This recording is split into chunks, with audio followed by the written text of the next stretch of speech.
नमस्ते मंडळी, कोकण पर्यटनामध्ये आपलं स्वागत आहे आणि मी आहे तुमचा पर्यटन सोबती महेंद्र वाळुंज। आणि आज आपण कोकणातील अत्यंत प्रसिद्ध अशा एका अनोख्या मंदिराचं पर्यटन करणार आहोत। आता आपण आहोत राजापूरमधील धूपतापेश्वर या मंदिरामध्ये आणि त्या मंदिराचं पर्यटन आज आपण करणार आहोत। कोकणामध्ये जी काही अनोखी आणि सुंदर अशी देवस्थानं आहेत आणि जागृत देवस्थान आहे त्याच्यामध्ये धूपतापेश्वरचं स्थान अगदी वरचं आहे। सध्या मंदिराचं नूतनीकरणाचं काम चालू आहे आणि हे अशा रीतीनं मंदिर परत नव्याने अतिशय सुंदर अशा लाकडाच्या बांधकामामध्ये त्याचं नव्याने रूपांतर करण्यात येत आहे। राजापूरचं हे धूपतापेश्वराचं मंदिर लाकडी कोरीव कामासाठीच प्रसिद्ध आहे। मंदिराचा दर्शनी भाग आपण सध्या पाहतोय आणि त्या दर्शनी गेटवरचं लाकडी कोरीव काम आपण पाहू शकत असाल। खूप बारीक आणि सुंदर असं लाकडी कोरीव काम। मंदिराचा परिसर मी आता तुम्हाला दाखवतो। राजापूरला आल्यानंतर हे अगदीच जवळ आहे राजापूरपासून धूपतापेश्वर देवस्थान राजापूर। मंदिराचा इतिहास देखील अतिशय रंजक आहे। 800 वर्षापूर्वीचं 900 वर्षापूर्वीचं जुनं असलेलं मंदिर। मंदिरामध्ये अतिशय बारीक कोरीव काम केलेलं, लाकडी कोरीव काम केलेलं आपल्याला पाहायला भेटेल। मंदिराचा आतमधला परिसर लवकरच मी तुम्हाला मंदिराचं रंजक असं इतिहास सांगणार आहे। तत्पूर्वी मंदिराचं नूतनीकरण आणि आजूबाजूचा परिसर पाहू। अशा प्रकारे लाकडामध्ये अत्यंत बारीक कोरीव काम केलं गेलेलं आहे। 900 वर्षापूर्वीचं मंदिर।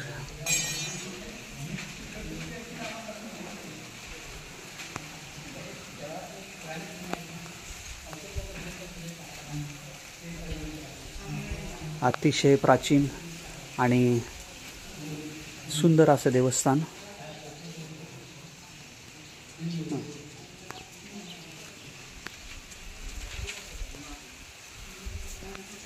आपण आता मंदिराच्या आतमधल्या प्रांगणामध्ये प्रवेश करत आहोत।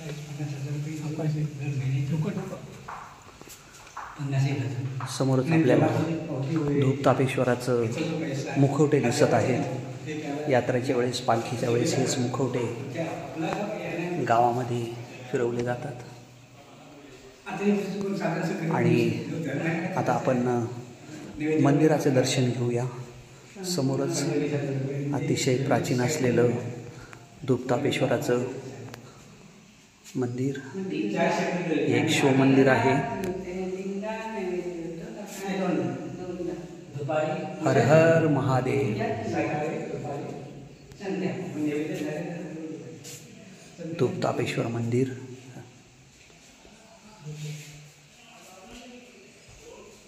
मंदिराचं दगडावरचं अतिशय बारीक असं कोरीव काम।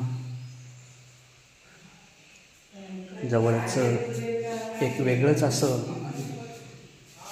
गणपतीचं रूप, दगडामध्ये कोरलेला गणपती बाप्पा।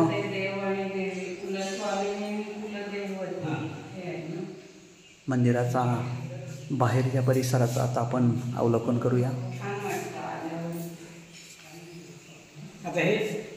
कोकण पर्यटनामध्ये धूपतापेश्वर आणि आजूबाजूचा परिसर एक्सप्लोअर करणं हा एक पर्वणीचाच भाग असतो।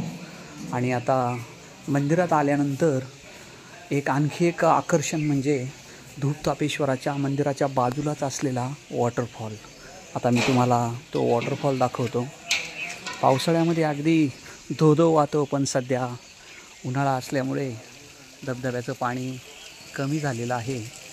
मंदिराच्या नूतनीकरणाचं काम आणि समोरच आपल्याला धूपतापेश्वराचा वॉटरफॉल दिसत आहे।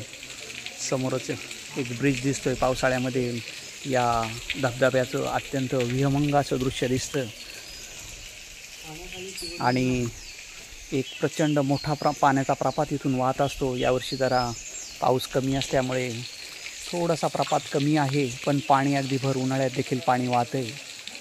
आणि मी तुम्हाला आता फोटोच्या माध्यमातून वॉटरफॉल दाखवतो.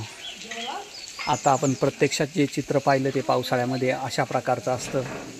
पावसाळ्यामध्ये एवढा मोठा प्रपात खाली कोसळतो आणि अगदी गावात आल्यानंतरच त्याचा गुंजरव आपल्या कानावरती पडतो.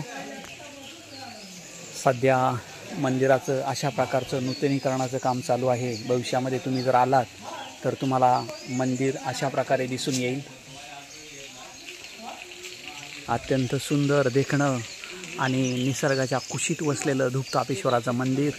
आजूबाजूला सुंदर असा जंगलाचा परिसर आणि निसर्गाच्या कुशीत वसलेलं हे अत्यंत सुंदर असं देवालय. आता मी तुम्हाला मंदिराचा थोडासा इतिहास सांगतो.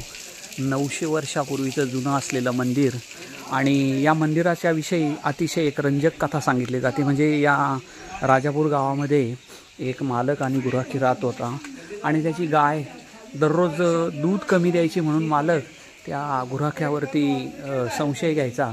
एक दिवस गुराख्याने आपल्या गाईला अगदी लक्षपूर्वक तिचा पाठलाग करून तो या मंदिराच्या परिसरात आला आणि त्याला इथे आल्यानंतर असं दिसलं की एक स्वयंभू शिवलिंगावरती आपली गाय दुधाची धार देते आणि ते शिवलिंग पाहताच त्याने ही सर्व गोष्ट गावात जाऊन सांगितली आणि त्यानंतर हे धूपतापेश्वराचं स्थान त्या मालकाने आणि ग्रामस्थांनी मंदिराच्या याच्यामध्ये रूपांतरित केलं अशी एक रंजक कथा सांगितली जाते. आणि खोपोलीचे गगनगिरी महाराज या परिसरामध्ये येऊन तपश्चर्या करून गेलेले आहेत. निसर्गाचा शांत रमणीय परिसर त्यांना इथे आवडला आणि गगनगिरी महाराजांच्या वास्तव्याने देखील हा परिसर पुनीत झालेला आहे अशी एक रंजक कथा याबाबत सांगितली जाते. धूपतापेश्वराचं मंदिर आणि त्याचा आतमधला परिसर